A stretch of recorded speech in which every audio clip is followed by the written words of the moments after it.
Investment in securities are subject to market risk. Please carry out your due diligence and read all the related documents carefully before investing.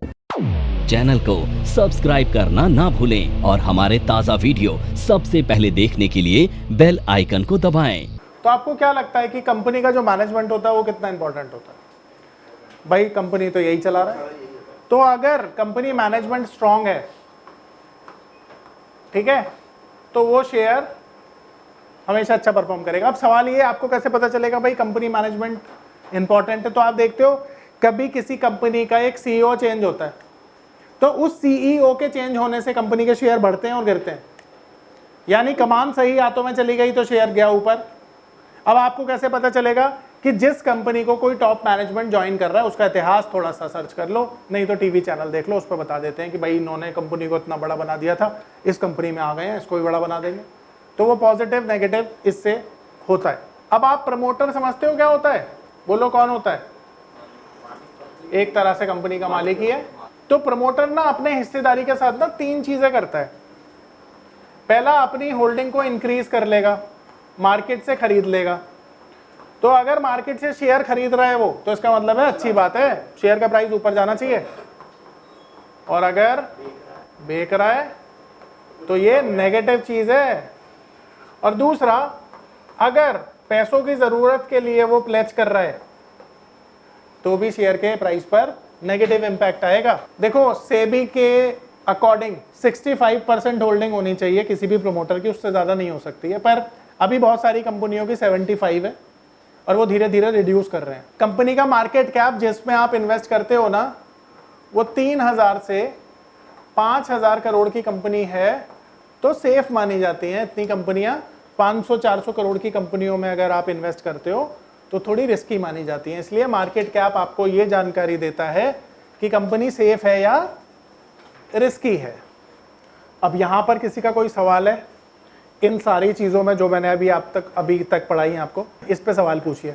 देखो, accounts की language में sales and revenue एक ही होती है, पर जो हमारी fundamental है उसमें हमारा रेवेन्यू से मतलब है टोटल कलेक्शन ऑफ मनी जो सेल करने के बाद हमारे पास आई है, उसको हम रेवेन्यू बोल रहे हैं। ये बताओ, क्रूड का प्राइस ऊपर जाने पर कौन से शेयर के लिए पॉजिटिव है और किन के लिए नेगेटिव? सेक्टर बताओ, नाम जितना मैंने आपको पढ़ाया बताओ। बैंकिंग के लिए बेकार है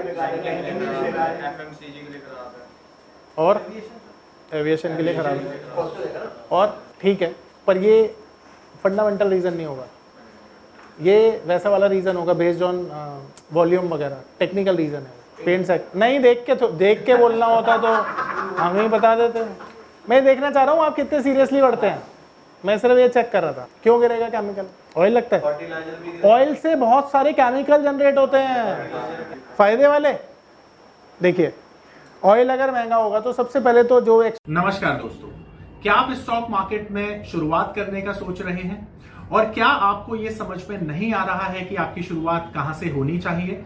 तो मैं आपको एक ऐसा कोर्स सजेस्ट करने जा रहा हूं जो आपकी लाइफ चेंज कर सकता है, और मैं बात कर रहा हूं NIFM का advance level of smart investor course की, जो आपकी लाइफ चेंज कर सकता है।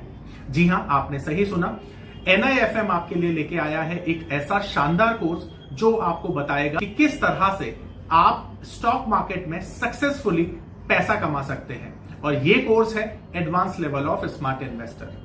Advance level of smart investor course आपको हर छोटी से छोटी और बड़ी से बड़ी मार्केट की बारीकियों के बारे में जानकारी देता है, और ये सभी जानकारियां आपको इस मार्केट में पैसा कमाने में बहुत ज्यादा मददगार साबित होती हैं। तो इस कोर्स को करने के बाद आप मार्केट में सक्सेसफुल ट्रेडर और सक्सेसफुल इन्वेस्टर बन सकते हैं। एक्सप्लोरेशन कंपनी है सर, उनको ही बेनिफिट होगा, ठीक है, बाकी फायदे वाले नहीं है कोई।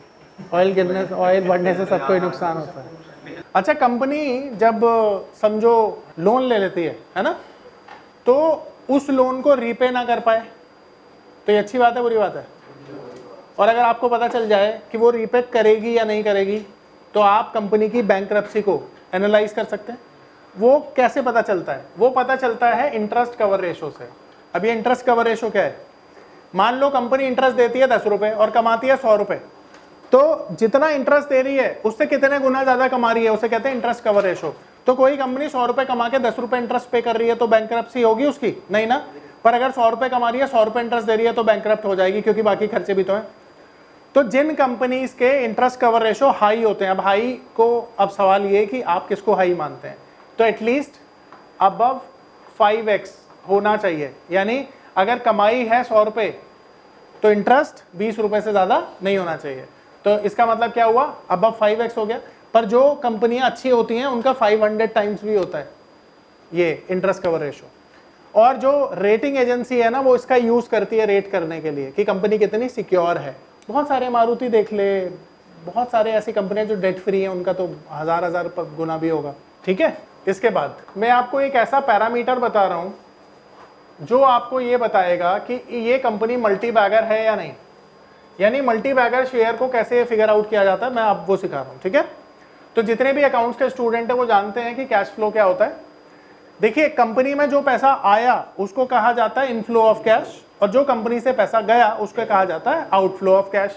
अब ये कैश फ्लो 3 तरह के होते हैं। सबसे पहला होता है फाइनेंसिंग कैश फ्लो, यानी जो कंपनी उधार ले रही है उसे फाइनेंसिंग कैश फ्लो कहा जाता है। उस उधार को कंपनी जहां पर इन्वेस्ट करती है उसे इन्वेस्टिंग कैश फ्लो बोला जाता है। और कंपनी इन्वेस्टमेंट करके जो प्रोडक्ट प्रोड्यूस करती है उसे बेचने के बाद जो कंपनी में पैसा आता है उसे ऑपरेटिंग कैश फ्लो कहा जाता है। तो अब मेरा आपसे सवाल, इन तीनों में से इंपॉर्टेंट कौन सा है? तो कंपनी की आत्मा ऑपरेटिंग कैश फ्लो से पढ़ी जा सकती है। ठीक है, क्योंकि ऑपरेटिंग कैश फ्लो आपको बताता है कि कंपनी में कितनी घपलेबाजी हो रही है, कंपनी कितना सही तरीके से काम कर रही है, कंपनी जिंदा रहने के लायक भी है या नहीं।